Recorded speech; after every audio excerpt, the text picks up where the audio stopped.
여러분 반갑습니다. 다시 뵙게 돼서 대단히 감사하고 반갑습니다. 기도하겠습니다. 은혜로우신 주님 감사합니다.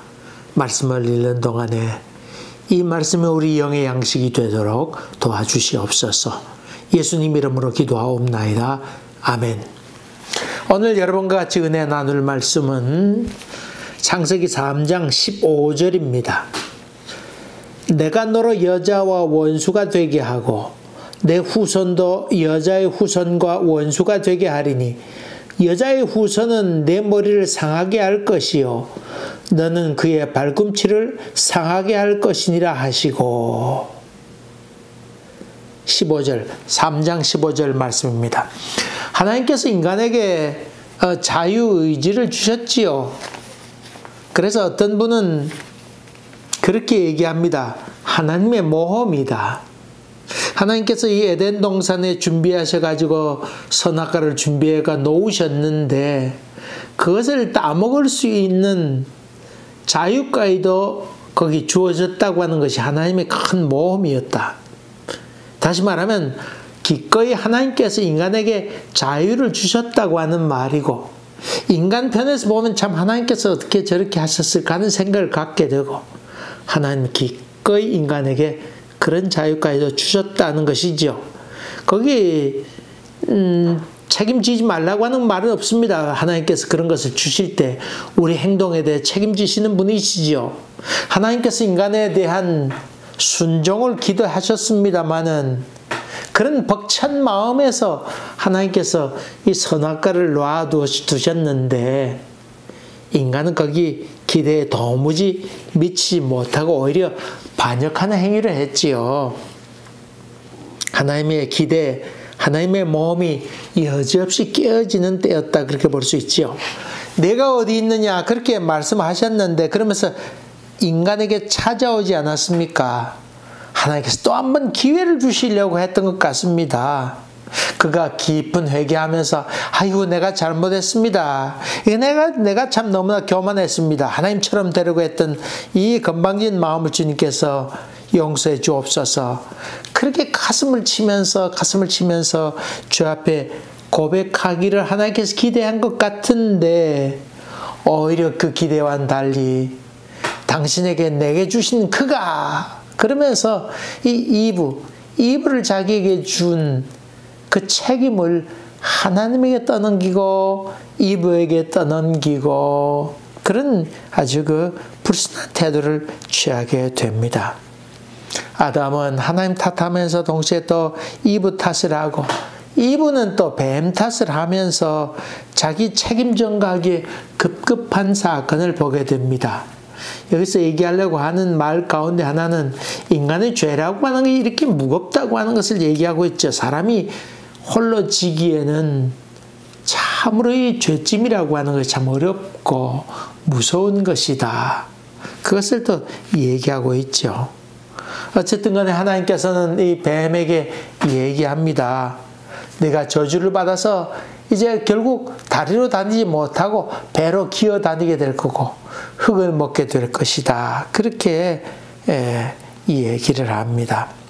오늘 봉독한 15절 뱀에게 나타나셔서 하신 말씀은 내가 너로 여자와 원수가 되게 하고, 여자와 원수가 되게 한다고 하는 말은 아담과 이브와 뱀과의 관계가 결국 원수처럼 되게 될 것이고, 내 후손도 여자의 후손과 원수가 되게, 내 후손이라고 하면 뱀의 후손인데 여기서 얘기한 것은 사탄이죠. 사탄도 내 후손도 여자의 후손과 원수가, 여자의 후손이라고 하는 것은 인간의 후손이란 말이겠지만은 동시에 여기서 얘기하라고 하는 것은 마리아에게서 탄생할 예수 그리스도를 여기서 얘기하고 있습니다. 그러면서 여자의 후손은 내 머리를 상하게 할 것이라, 그냥 내 머리도 그냥 칠 거라 그 말이죠.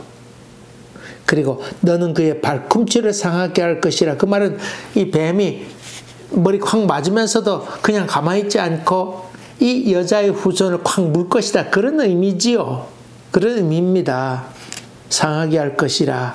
다시 말하면 이 예수 그리스도에 대한 예언의 말씀인데, 예수 그리스도가 십자가에 달려 돌아가 죽으심으로 말미암아 이 사탄이 이 예수의 발꿈치, 여자의 후사의 발꿈치를 팍 물었다고 하는 것이 되겠고, 그렇지만 예수께서 죽으심으로 그리고 부활하심으로 말미암아 사탄의 권세를 치게 되었다. 죽음의 권세를 박차고 이겨나가시게 되었다고 하는 것을 이야기하고 있는 것이지요. 있는 것입니다. 그래서 이 말씀을 메시아의 탄생을 예고하는 것이기 되기 때문에 이것을 복음이라, 최초의 복음이라 그렇게 얘기합니다. 다시 말하면 창세기 3장 15절에는 최초의 복음이 거기 기록되어 나옵니다. 이 복음이라고 하는 기쁜 소식 아니겠습니까? 회복될 것을 의미한다, 그런 말이죠. 성경에 보면 둘째 아담이란 말이 나오죠. 첫째 아담은 여기 창세기에 나오는 아담이 첫째 아담이고, 둘째 아담이 나오는데 그것이 바로 예수 그리스도가 둘째 아담이다. 그래, 첫째 아담은 하나님께서 자유를 주고 모든 걸 다 주셨는데 그 자유를 순종한 데 쓰지 아니하고, 하나님 말씀 안에 순종한 데 쓰지 아니하고 불순종한 데 쓰게 됨으로 말미암아 낙원에서 쫓겨나게 된 신라건의 사건이 첫 번째 아담의 사건이었고, 여러분이 잘 아는 우리가 믿는 예수 그리스도 두 번째 아담인데, 이 두 번째 아담은 예수 그리스도 아니겠습니까? 예수 그리스도인데, 이 예수 그리스도는 하나님께서 주신 자유, 이 자유를 십자가에 지고 순종함으로 말미암아 하나님의 뜻을 밝히 드러내게 되고, 기꺼이 하나님의 뜻을 순종하게 되고 성취하게 됨으로 말미암아 하나님의 뜻을 드러나게 되었다.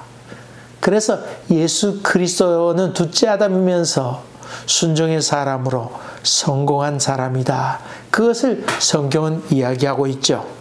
그래서 여자의 후손이라고 하는 것은 바로 예수 그리스도 메시아 탄생을 예고하는 것이라 그렇게 볼 수 있습니다. 사실 지금 있는 하나님께서 찾아오셔서 뱀에게 한 이 저주의 말은 참 절망스러운 상황 아니겠습니까? 아담과 이브가 에덴 동산에 쫓겨나게 된 이 마당에 절망스러운 가운데에 하나님께서 이 사탄에게 저주를 하시면서 사단의 머리를 상하게 하실 것이라.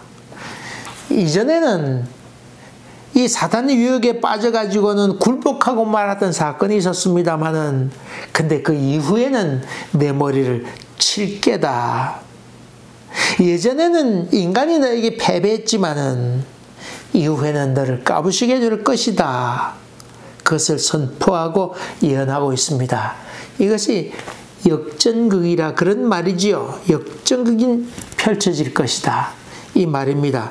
사단에 대해서 하나님은 책임을 물으셨습니다. 복음은 기쁜 소식인데 패배와 절망, 이것을 넘어서서 기대와 소망, 승리를 향하여 또 일어나라고 말씀하시는 하나님의 역사이기도 합니다. 하나님의 긍휼이요 하나님의 은혜입니다. 하나님께서 이거 먹지 마라 하셨던 그 법 앞에서 무능하게 서 있었던 인간의 모습, 하나님이 협박한 것도 아닙니다. 하나님이 유혹한 것도 아닙니다. 이거 지키라 그렇게 명령하신 그 법 앞에 참 허무하게 무너진 한 인간의 모습, 이것이 우리의 모습이고 연약한 모습, 그것입니다마는 이런 무너진 아담에게 주님께서는 회복의 길을 열어주십니다. 사탄에게 찾아오셔서 여자의 후손이 네 머리를 치게 될 것이다. 이 말씀은 하나님께서 회복의 기회를 줄 것을 예언한 말씀입니다. 히브리 사람들의 신개념은 헬라 사람들이 가졌던 생각은 좀 다릅니다. 히브리 사람들의 신개념은 부단히 움직였습니다. 그분은 가만히 있는 분이 아니셨습니다. 헬라 사람들은 움직이는 것은 변화된다고 생각했습니다. 그래서 변화되는 것이, 또 움직이는 것이 변화되니까 어떻게 같을 수가 있느냐? 그 영원할 수가 있느냐? 불변한 것이 된다고 하면 움직이지 말아야 되는데 어떻게 그럴 수가 있느냐? 그래서 이 모든 만물의 근원이 빛이다, 태양이다, 또 뭐 물이다, 그렇게 얘기하면서, 아니면 또 말씀이다, 진리다, 이런 얘기를 하면서 저들은 추구했기에 상당히 철학적인 개념이 많이 발달하게 됐죠. 신의 존재도 가만히 있는 분, 그런 분으로, 소위 말씀이 계셨다, 이런 개념으로 저들은 이해했습니다마는 히브리 사람들은 아닙니다. 태초에 하나님이 천지를 창조하셨다. 그리고 그분은 부단히 간섭하시고 찾아오시고 말씀하시고 귀를 기울여 들으시고 인도하시고 간섭하시고, 그리고 멍청하게 가만히 계신 분이 아니고 우리가 잘못할 때에 책임을 물으시고 역사하시는 하나님.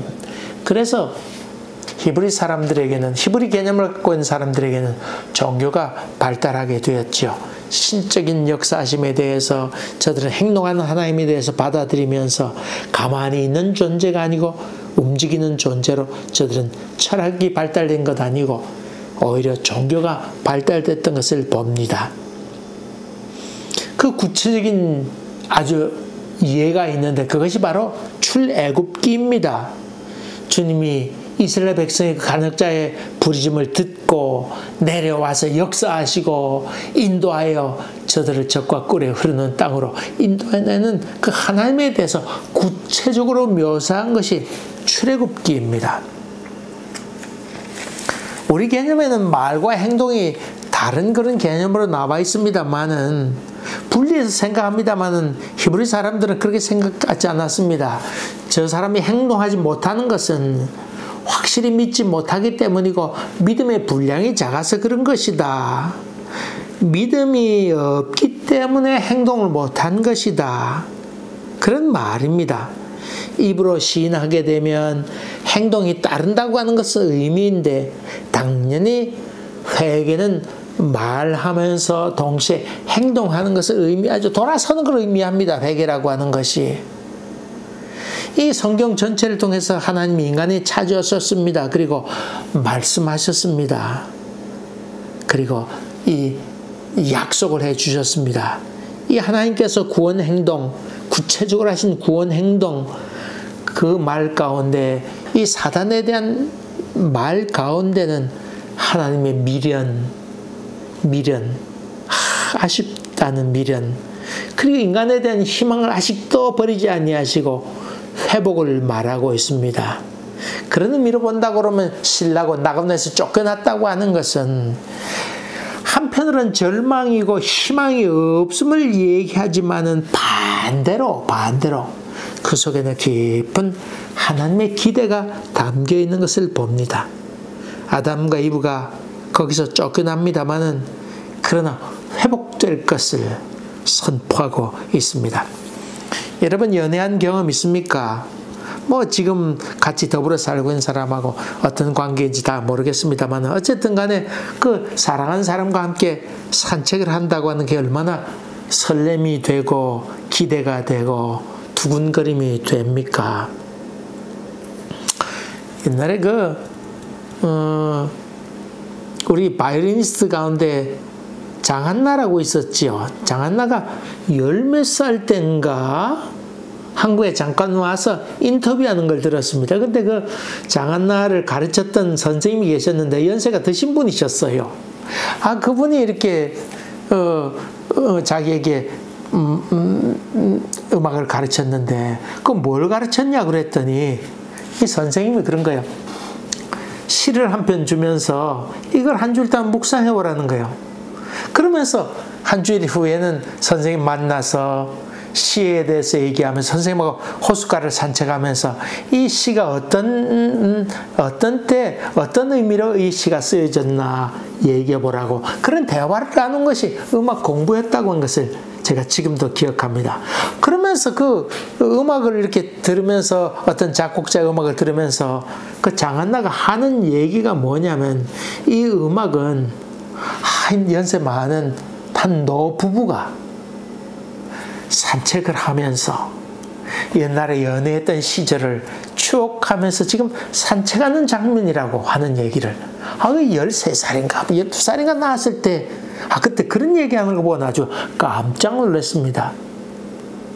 여러분 그때 이 설레는 마음으로 이 음악을 연주했습니다. 그런 얘기하는데 여러분 이 연인하고 설레는 마음으로 산책할 때의 마음 여러분 아시지 않습니까? 그런데 이 범죄한 인간 아담과 이브 이것을 다 빼앗기게 되고 두려움만 남아서 숨게 된 사건입니다. 이 모든 걸 빼앗겼는데 그것을 회복하겠다고 하는 약속, 예수님께서 오심으로 말미암아 이런 것을 회복시켜 주겠다고 하는 관계의 회복을 여기서 이야기하고 있습니다. 예수를 믿음으로 말미암아 마음의 즐거움을 회복하게 되고 낙원에서 주님과 함께 다시금 걷게 되는 놀라운 비밀과 즐거움과 기쁨, 담대함과 마음의 평안함, 너희가 이것을 회복하게 될 것이다. 은혜의 회복을 여기서 이야기하고 있습니다. 마귀에게 패배할 수 없었던 연약한 인간의 모습에서 한 걸음 더 나아가서 너희가 예수 그리스도를 마음 가운데 담게 되면 하나님의 능력이 너희 가운데 나타나서 마음의 평강이 넘치게 될 것이고 능력이 임하게 돼서 정직을 향하여 담대하게 살아가게 될 것이고 악을 행하는 힘이 있게 될 것이고 불의와의 싸움에서 넉넉히 이겨가게 될 것이고 정직에 대한 용기가 나오고 악과 대적해서 넉넉히 이길 것을 이야기하고 있습니다. 부활이라고 하는 것은 육신의 부활을 얘기하기도 합니다. 또 우리가 죽어서 갈 하늘나라도 의미하기도 합니다만은 부활의 의미를 더욱더 얘기한다 그러면 관계의 회복 아니겠습니까? 하나님과의 산책하던 에덴 동산에서 두려움과 없이 모든 걱정 근심 없이 산책하던 그 관계를 다시금 회복하게 되는 것. 하나님은 사단에게 패배해서 낙담하고 있는 인간에게 찾아오셔서 그에게 희망을 얘기하고 동시에 지금 이 사단에게 저주하셔서 관계 회복을 약속하고 있는 것을 보게 됩니다. 우리는 죄를 짓지 말아야지 하는 마음으로 삽니다만은 그러나 시간이 지나면서 죄 짓지 말아야지 하는 생각에서 넉넉하게 이길 수 있다고 하지만은 자빠져 있는 우리의 모습을 보게 됩니다. 여러분 그 베드로가 다른 사람은 다 도망갈지라도 나는 도망가지 않겠다고 그렇게 배교하지 않겠다고 큰소리 쳤던 베드로가 너도 계집종이 와서 너도 한 패지 이 한마디 그냥 자빠지지 않습니까? 그게 인간입니다. 그게 인간입니다. 베드로를 욕하지만 비겁하다 욕하지만은 사실 우리 그 모습 베드로의 모습 속에서 우리의 모습을 발견해야 되는 것이죠. 어쩌면 별것도 아닌 문제에 대해서 우리 양심을 저버릴 때도 얼마나 많이 있습니까? 그런데 이런 난 죄를 짓지 말아야지 하는 마음도 참 중요하지만 더욱더 중요한 것이 있습니다. 그것은 우리가 죄를 지었을지라도 회복해 하시고 기다리는 하나님, 이것을 보는 것이 얼마나 중요한 일인지 모릅니다. 우리 독서하는 목사님들이 몇몇이 모여서 한 독서 모임이 있는데 오늘은 그 토론토에 있는 독서 모임과 같이 인터넷으로 이렇게 같이 나누는 교제를 나누는 시간을 가졌습니다. 책 제목은 분노라고 하는 것이었는데 이 인간에 있는 분노를 어떻게 할 것인가 그런 얘기를 이렇게 쭉 썼는데 그걸 교재에 나누었습니다. 북클럽에서. 그 내용 가운데는 분노를 천천히 늦추는 방법도 좋다. 그런 얘기 쭉 이렇게 썼고 했는데 여러분 분노를 늦춘다 그러면 조금만 시간 지나면 분노가 잠잠해질 것 아닙니까? 늦출 수 있으면 좋지만은 늦추지 못하니까 분노가 나오는 것 아닙니까? 어떤 사람은 가만히 생각하는데 기다리지만은 자꾸 속에서 더 끌어오를 때도 얼마나 많이 있습니까? 뭐 부부 문제나 아니면 또 뭐 자녀 문제나 겨우들 거 안에 있었어도 분노가 조절 안 돼서 참 마음에 분노가 폭발하는 경우 얼마나 많이 있습니까? 제가 모셨던 그 원로 목사님, 그 이상근 목사님이 옛날 하셨던 말씀 생각납니다. 젊어서는 이 분노나 감정 조절이 잘 됐는데 나이가 점점 들어가면서 분노 조절이 잘 되지 않는다고 하는 말씀을 지금 기억합니다.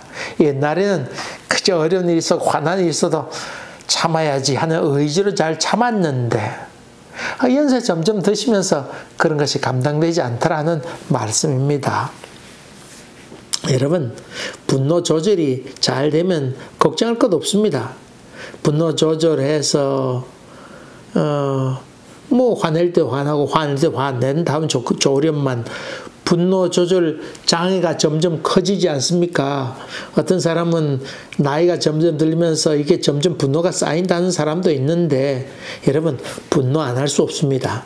그런데요, 분노할 수 있는데 더 중요한 것은 분노가 우리 가운데 나왔을 때에 잘못했다고 얘기할 수 있는, 분노가 나왔을 때에 그 용서를 구하는 용기도 필요하고 그것을 잘 푸는 방법이 더욱더 중요한 것 아니겠습니까? 부부싸움 할 수 있습니다. 그러나 한 다음에 어떻게 풀 것인가, 그게 더 중요하지요.